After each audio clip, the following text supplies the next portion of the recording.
Курулушунун дээрлик 90% бүткөрүлгөн бул мал союучу жайдын пайдубалы 2020-жылы түптөлгөн. Учурда имарат бүткөрүлүп, ички жабдууларын орнотуу иштери жүргүзүлүүдө.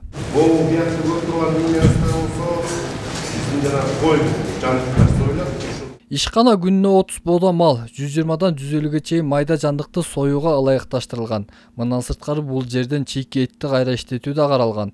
Бирок бүгүнкү күндө ишкананы толук ишке киргизүүгө каражат жетпей жатканын жетекчилиги билдирди. Азыркы кезде бизге ошол тушенканын оборудованиясын дагы кеңейткенге, андан тышкары оборотный средства деп коет эмеспизби? Ошол иштеткенге акча каражаты керек. Ошол жабдыктарды жаңыртканга, кеңейткенге да 3 миллион, 4 миллиондай, анан оборотный средствага дагы 6 миллиондой керек болсо, баш аягы 10 миллиондой сом болсо, бул ишкана толук кандуу иштейт эле да. Ал эми үй шартында чийки сүттү иштетип, ак каймак аталышындагы сүт азыктарынын айрым түрлөрү менен таанымал болгон Таалай Шаршеев ишканасын кеңейтүүгө каражат таппай келет. Себеби учурда иш жүргүзүп жаткан жайы үйүнүн бир бөлмөсүнөн орун алса да, сүт азыктарынын 6 түрүн чыгарып, Нарын облусунун ички базарында суроо талап чоң.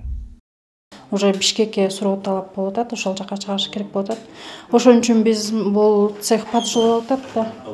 Ошон үчүн биз өзүнчө цех куралы деп ошого сурап атабыз, каражаттычы өзүнчө бөлүп чыгарганга, цех чоңураак ачып, анан аппараттарды алганга 6 миллионго чейин сурап атабыз. Стройкага, анан аппарат дополнительно алганга.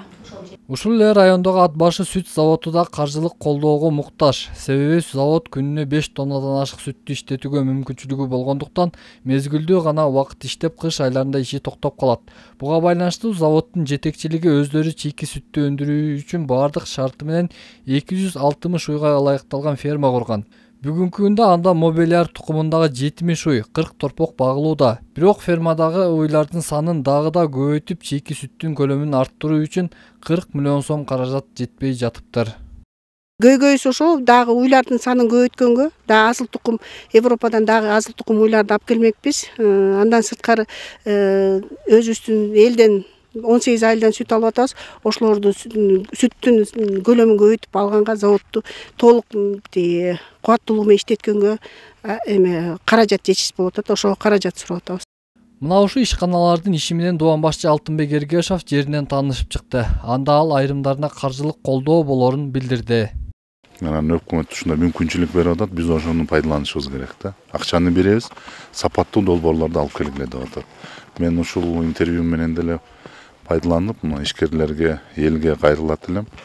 Үстүртөн эмес, ушул эсептери так жазылган, мындай сапаттуу жазылган долбоорлорду алып келсеңиздер, биз максималдуу карайлык. Биз азыр ушу областтын деңгээлинде мен ушуну алдыга максат койдум, 1 миллиардка чейин пакет финансылык жардам көрсөтүү пакетин түзүү.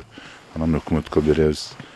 Анан булактарын анан кийин аныктайбыз. Жасалып жаткан бул аракеттер биринчиден облустун социалдык экономикалык абалын көтөрүүгө өбөлгө, экинчиден жергиликтүү калк аз да болсо жумуш орду менен камсыз болмокчу.